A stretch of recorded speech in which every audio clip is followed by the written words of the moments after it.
호세아서에 등장하는 여인 고멜은 이스라엘 백성이 얼마나 우상 숭배를 하고 영적으로 타락했는지 상징합니다. 고멜은 두 아들 이스르엘과 루암미, 딸 로루하마를 낳고서도 가정을 버리고 집을 나갔습니다. 호세아와 고멜 사이에 낳은 자녀들의 이름을 통해 이스라엘이 하나님 앞에서 신실하지 못함을 가르쳐주고 있습니다. 이스라엘은 하나님께서 흩어버리신다. 로암미는 내 백성이 아니다. 그리고 로루하마는 국률이 없다라는 뜻입니다. 자녀들의 이름을 통해서 바알과 아세라에게 우상 숭배하는 이스라엘 백성의 삶이 어떠했는가를 보여주고 있습니다. 오늘 본문 호세아서 3장에서는 고멜이 타인의 사랑을 받아서 음녀가 된 여자로 등장합니다. 하나님께서는 선지자 호세아에게 노예로 팔려간 아내 고멜에게 가서 다시 사오라고 명령하십니다. 여기서 오늘 성경이 우리에게 가르쳐주는 기독교의 교리인 구속, 대속, 다른 말로 속량이라고 합니다.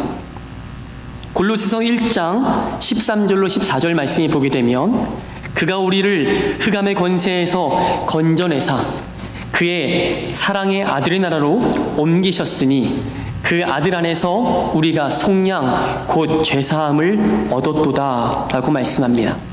여기서의 속량이 바로 구속입니다. 오늘 하나님께서 호세아서 3장을 통해서 성도인 저와 여러분에게 구속의 교리를 가르쳐 주시는 것입니다. 1절을 함께 보시겠습니다. 여호와께서 내게 이르시되 이스라엘 자손이 다른 신을 섬기고 건포도 과제를 즐길지라도 여호와가 그들을 사랑하나니 너는 또 가서 타인의 사랑을 받아 음녀가 된 그 여자를 사랑하라 하시기로.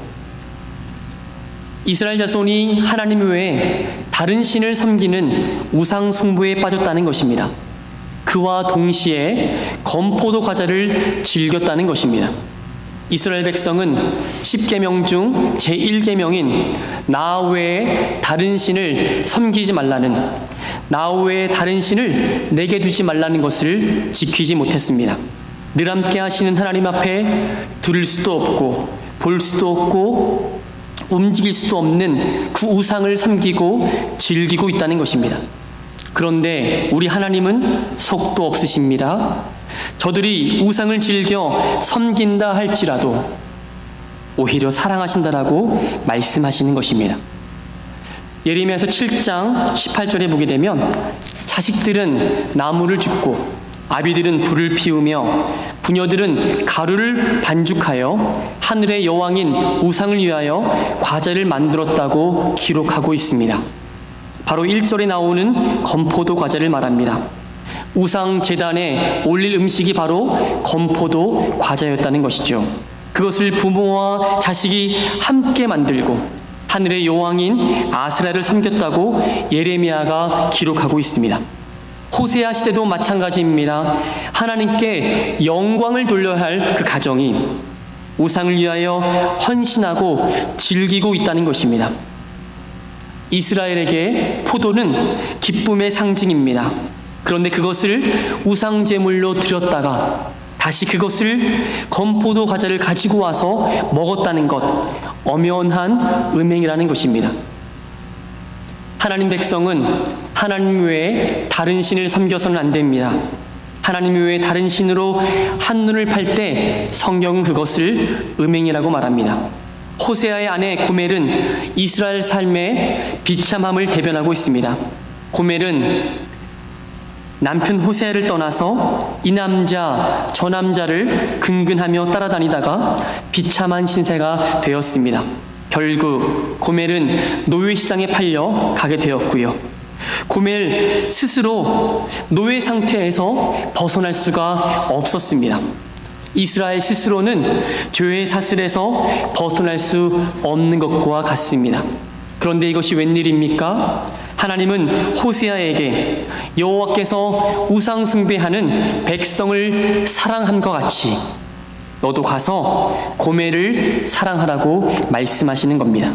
첫째로, 저와 여러분이 하나님의 은혜로 성도가 된 것은 하나님께서 우리를 먼저 사랑하셨기 때문이라는 겁니다. 우리가 연약할 때에, 죄인 되었을 때에, 원수 되었을 때에 하나님께서 우리를 먼저 찾아와 주셨고 사랑하셨다는 겁니다. 로마서 5장 8절 말씀에 우리가 아직 죄인 되었을 때 그리스도께서 우리를 위하여 죽으심으로 하나님께서 우리에 대한 자기의 사랑을 확증하셨다라고 말씀합니다. 우리의 자격이 없습니다. 우리의 됨됨이 때문이 아닙니다. 우리의 학력, 부의 여부와 상관없이 조건 없이 사랑하셨다는 사실에 우리는 감동하지 않을 수가 없습니다. 호세아서 3장 1절을 우리말로 보면 강조점을 찾기가 어려운데 영어 성경을 보면 이렇게 명령한 것을 볼 수가 있습니다. 가라고 먼저 말씀하십니다. 가라, 가서 타인의 사랑을 받아 음녀가 된 내 부인에게 사랑을 보이고 다시 사랑하라고 말씀하십니다. 먼저 가라는 것입니다. 너의 아내에게 대한 너의 사랑을 보여주고 다시 사랑하라고 명령한 것입니다.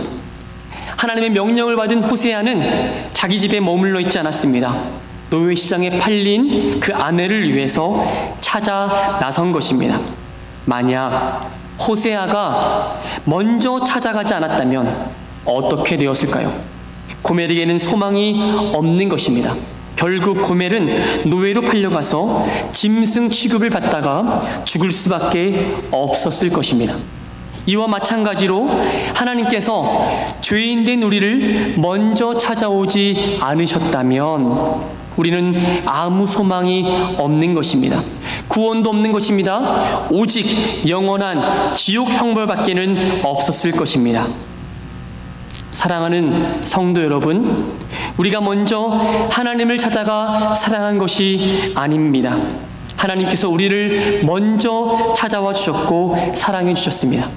우리가 우상 숭배를 할지라도, 건포도 과자를 즐길지라도 하나님은 먼저 우리를 사랑하셨다는 사실을 절대 잊지 마시기를 바랍니다. 하나님께서 우리를 먼저 찾아오셨습니다. 우리를 구원하신 하나님의 사랑은 불가항력적인 하나님의 은혜입니다. 주도 면밀하신 하나님의 사랑입니다. 고멜을 향한 호세아의 사랑은 바로 저와 여러분을 향한 하나님의 사랑인 줄로 믿습니다. 둘째로, 하나님은 예수님의 피로 우리를 구속하심으로 하나님의 사랑을 나타내셨습니다. 2절을 함께 읽겠습니다. 2절 말씀입니다. 내가 은 5개와 보리 1 호멜반으로 나를 위하여 그를 사고. 마지막 단어를 보시면 사고, 샀다는 말은 구속이라는 의미입니다. 이 말은 다시 샀다는 말입니다. 그러니까 원래 자기 것이었는데 값을 주고 다시 사들인 것이 구속이라는 뜻입니다. 고멜은 자신이 방탕하고 빚을 지었습니다. 이 빚을 갚을 수가 없어서 노예로 전락한 것입니다. 호세아는 고멜이 본래 자기 아내였음에도 불구하고 그냥 무상으로 데려올 수가 없었습니다. 왜냐하면 고멜이 빚을 졌기 때문입니다. 남편이라도 돈을 내고서 값을 지불하고 데려와야 하는 것입니다. 그래서 호세아는 은 15개 그리고 보리 1 호멜만, 1 호멜 반인 속전, 즉 몸값을 주고 고멜을 다시 사옵니다. 이것이 바로 성경이 말씀하는 구속이요 속량입니다. 여기에 보리 1 호멜반은 은 15개의 다른 표현입니다. 다시 말씀드려서 호세아가 고멜을 은 30개로 샀다는 말입니다. 출애굽기 21장 32절 말씀에 남녀 종의 값은 은 30세겔이라고 가르쳐줍니다. 은 30은 또한 예수님께서 가룟 유다에게 팔렸던 속전 값과 같은 가격입니다. 따라서 호세아가 고멜을 구속한 것은 예수님께서 죄인들을 구속하신 사건의 예표였던 것입니다. 저 여러분은 창세전부터 택한 백성입니다. 하나님의 택한 백성을 성경은 자기 백성이라고 부릅니다. 그런데 하나님의 소유되었던 백성인 아담이 대표로 선악과로 인해 범죄함으로 우리 모두가 죄의 종이 되었던 것입니다. 요한일서 3장 8절 말씀에 죄를 짓는 자마다 마귀에게 속하나니 마귀는 처음부터 범죄함이라. 하나님의 아들이 나타나신 것은 마귀를 멸하려 하심이라. 세상에 어떤 가치 있는 것을 가지고 값을 치르더라도 사단의 손에서 빼앗아 올 수 없는 것입니다. 그러나 갈보리 십자가에 못 박히신 하나님의 아들 예수 그리스도께서 자신의 생명과 핏값을 내어서 우리를 속량하신 것입니다. 하나님의 핏값으로 사신 것입니다. 예수 그리스도께서 죄의 노예된 하나님의 택한 백성을 자신의 생명값으로 받고 다시 사주신 것입니다. 하나님께서는 우리를 하나님의 백성으로 다시 사시기 위해 아들의 목숨을 기꺼이 내어 놓으신 것입니다. 그러므로 저 여러분은 예수님의 생명값만큼 귀한 존재가 되었습니다. 우리는 바로 예수님 자리가 된 것입니다. 우리가 받는 구원은 공짜입니다. 그러나 하나님께서 우리를 위하여 구원하신 그 값은 결코 공짜가 아닙니다. 그것은 은으로도 안 됩니다. 금으로도 안 됩니다. 오직 예수 그리스도의 생명값인 줄로 믿으시길 바랍니다. 마태복음 20장 28절 말씀에 인자가 온 것은 섬김을 받으려 함이 아니라 도리어 섬기려 하고 자기 목숨을 많은 사람의 대속물로 주려 함이니라. 대속물은 노예를 사기 위해 치르는 몸값을 의미합니다. 예수님께서 단순히 이 땅에 오셔서 내가 너를 사랑한다 이 말씀하러 오시지 않으셨습니다. 자기 목숨을 몸값으로 치르시고 하나님 아버지가 택하신 백성인 저와 여러분을 구속하기 위해 이 땅에 오신 것입니다. 그리고 모든 사람의 대속물로 오신 것이 아닙니다. 예수님께서는 하나님 아버지께서 택하신 백성들을 위해 죄값을 치러 이 땅에 오셨습니다. 하나님 아버지께서 택하신 영혼들의 죄값을 치러주시고 우리를 사기 위해 이 땅에 오신 것입니다. 디도서 2장 14절 말씀에 보면 그가 우리를 대신하여 자신을 주심은 모든 불법에서 우리를 구속하시고 우리를 깨끗하게 하사 선한 일에 열심히 하는 친백성이 되게 하려 하심이니라. 예수님께서 자신을 아낌없이 내어주셨습니다. 왜 주셨냐면 불법에서 우리를 구속하기 위해서 내어주신 것입니다. 불법에 매여 있는 우리를 해방시켜 주신 것입니다. 선한 일에 열심을 내는 하나님의 친백성 되게 하시기 위해서 오셨다라고 성경은 증언하고 있습니다. 베드로전서 1장 18절 19절 말씀을 우리가 함께 찾아보기 원합니다. 베드로전서 1장 18절 19절 말씀입니다.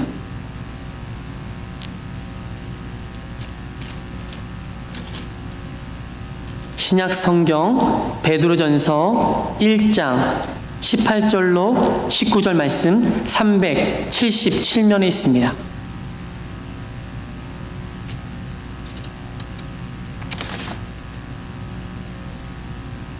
우리 이 말씀을 우리 함께 읽겠습니다.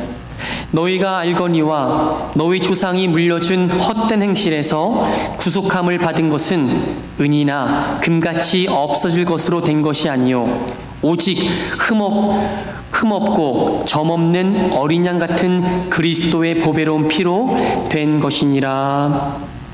이 말씀은 구속에 대한 더 확실한 말씀입니다. 호세아가 은과 보리로 속전을 치르고 고멜을 다시 사드린 것처럼 예수 그리스도께서 자신의 보배로운 피로 우리를 지옥 가는 것을 막으시고 값을 치러주신 것입니다. 하나님의 피로 우리의 죄값을 치러주시고 사주신 것입니다. 우리를 구속하신 예수 그리스도의 이름을 찬양합니다. 다시 본문으로 돌아와서 호세아 3장 3절을 보시겠습니다. 그에게 이르되 너는 많은 날 동안 나와 함께 지내고 음행하지 말며 다른 남자를 따르지 말라. 나도 내게 그리하리라 하였노라. 호세아가 어떻게 이런 식으로 고멜에게 말할 수 있었을까요? 호세아가 고멜을 노예시장에서 값을 치르고 샀기 때문입니다. 그러므로 법적으로 호세아가 고멜의 주인이 된 것입니다. 여기서 우리는 하나님 아버지의 마음을 읽을 수 있어야 됩니다. 하나님께서는 저와 여러분 모두가 하나님과 1대1로 교제하기를 원하십니다. 다른 어떤 우상 따라가지 말고 하나님의 소유인 것을 인정하고 오직 하나님만 바라보는 주바라기로 살기를 원하십니다. 하나님께서는 우리의 삶에 대한 주인이시고 주권을 갖고 계신다는 겁니다. 하나님께서 예수 그리스도의 피값으로 우리를 사셨기 때문에 그분이 우리 인생의 주인이 되셨습니다. 우리 모두가 한 명도 빠짐없이 주의 것인 줄로 믿습니다. 고린도전서 6장 19절로 20절 말씀을 보게 되면 너희 몸은 너희가 하나님께로부터 받은 바 너희 가운데 계신 성령의 전인 줄을 알지 못하느냐. 너희는 너희 것이 아니라 값으로 산 것이 되었으니 그런즉 너희 몸으로 하나님께 영광을 돌리라. 명백히 성경은 증언합니다. 값으로 산 것이 되었다고 말합니다. 우리는 더 이상 내가 내 주인이 아닙니다. 내 몸의 주인이 내가 아니라는 것입니다. 우리는 주인 대신 하나님께서 원하시고 인도하시고 기뻐하시는 대로 순종해야 되는 것입니다. 하나님 아버지께 영광을 돌리는 인생 되기를 주님 이름으로 축원드립니다. 3절 후반에 보게 되면 나도 내게 대하여 그리하리라. 나도 내게 그리하리라. 이 말씀은 굉장히 짧습니다. 하지만 대단히 중요한 말씀입니다. 호세아는 고멜에게 요구만 하지 않았다는 것입니다. 내가 너에게 정절을 요구하지만 나도 너에게 정절을 지키겠다는 이야기입니다. 나도 남편으로서 너에 대한 의무를 다하고 너를 사랑하고 교제하며 너를 떠나지 않고 너만 사랑하며 살겠다는 고백입니다. 이것은 하나님의 신실한 사랑을 우리가 매 순간 주님으로부터 듣게 되는 고백이라는 것이에요. 저는 이 말씀을 묵상하면서 헌신이란 단어가 떠올랐습니다. 나도 내게 그리하리란 말씀은 하나님께서 우리를 향해서 너 이제 내 값 주고 샀으니까 너 이제 나를 위해서 헌신하며 살아라 라고 일방적으로 말씀하신 것이 아니라는 것입니다. 하나님께서 우리에게 나도 너에게 헌신하겠다라고 말씀하시는 것입니다. 저 여러분이 하나님의 이 큰 사랑을 충분히 받았다면 우리가 어떻게 반응해야 하겠습니까? 사실 하나님은 교회에서의 봉사 이상의 헌신을 요구하시는 것입니다. 내가 살아있는 동안에 나의 존재가 하나님의 것임을 인정하고 하나님께만 올인하는 인생을 말씀하시는 것입니다. 왜냐하면 하나님께서 우리를 위하여 자신의 아들을 내어주신 것 같이 우리도 우리의 삶을 하나님께 드리는 것이 마땅하기 때문입니다. 그렇게 우리의 삶을 주님께 드리는 저와 여러분 되시기를 주님 이름으로 축원드립니다. 마지막 세 번째, 그러므로 저와 여러분은 이제 하나님의 은총으로 나아가야 한다는 것입니다. 우리 4절과 5절을 함께 읽겠습니다. 이스라엘 자손들이 많은 날 동안 왕도 없고 지도자도 없고 제사도 없고 주상도 없고 에봇도 없고 드라빔도 없이 지내다가 그 후에 이스라엘 자손이 돌아와서 그들의 하나님 여호와와 그들의 왕 다윗을 찾고 마지막 날에는 여호와를 경외함으로 여호와와 그의 은총으로 나아가리라. 아멘. 이스라엘 백성이 고멜처럼 우상 숭배하다가 결국 북왕국 북이스라엘은 BC 721년에 아시리아의 포로가 되고 멸망합니다. 그뿐만이 아닙니다. 남왕국 유다도 BC 587년에 바벨론의 공격을 받고 예루살렘이 함락되고 저들은 포로가 되어 끌려갑니다. 포로되어 살다 보니까 왕도 없습니다. 궁도 없습니다. 그리고 제사도 없고 에봇도 없고 두라빔도 없습니다. 하나님의 백성들은 하나님을 제대로 섬길 수 없는 포로 신세가 되고 만 것입니다. 고멜이 노예시장에 나온 것처럼 포로가 된 것입니다. 그런데 그런 이스라엘 백성을 하나님께서는 완전히 잊지 않으셨습니다. BC 539년에 페르시아 왕 고레스에게 하나님께서 감동을 주셨습니다. 고레스 칙령을 발표하게 하시고 이스라엘 백성들은 고향으로 돌아가 성전을 다시 지으라고 명령을 합니다. 이 내용을 한 단어로 요약하면 바로 5절 말씀에 있습니다. 그 후에 이스라엘 자손이 돌아와서, 또한 중간에 보면 마지막 날에는 이 말씀이 있는데 이것은 바로 신약시대를 의미하는 것입니다. 이때 그들이 여호와를 구하고 그 왕 다윗을 구한다는 것입니다. 그분이 바로 다윗의 자손 예수 그리스도입니다. 처음 복음을 전해준 사람이 누구인지 기억해 보십시오. 모두 다 유대인들이었습니다. 그 후 유대인이나 이방인이나 한 지도자 그리스도 예수 안에서 차별이 없어져 버렸습니다. 복음의 증인들이 이렇게 하나님의 사랑을 힘입고 구세주 대신 예수 그리스도를 힘입게 전하게 된 것입니다.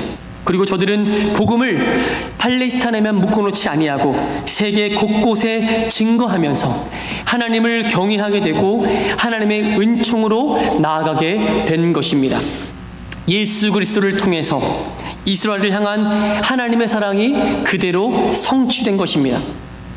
이스라엘을 향한 그 하나님의 사랑은 결코 이스라엘 민족에게 제한적인 사랑으로 머물러 있지 않았습니다. 이스라엘을 통해 세계 만민을 구원하시고자 하는 하나님의 큰 도구로 사용되었던 것입니다. 결론을 맺겠습니다. 우리는 고멜과 같이 날마다 우상 숭배하며 인생의 건포도 과자를 즐기며 하나님을 멀리했던 죄의 종이었습니다. 그런데 하나님께서 먼저 택정하시고 하나님의 자녀를 삼아 주셨습니다. 우리는 그리스도의 십자가 보혈로 구속함을 얻은 그 은혜로 말미암아 그리스도인이 된 것입니다. 우리는 하나님을 경외하며 주의 은총으로 인하여 살아가는 성도가 된 것입니다.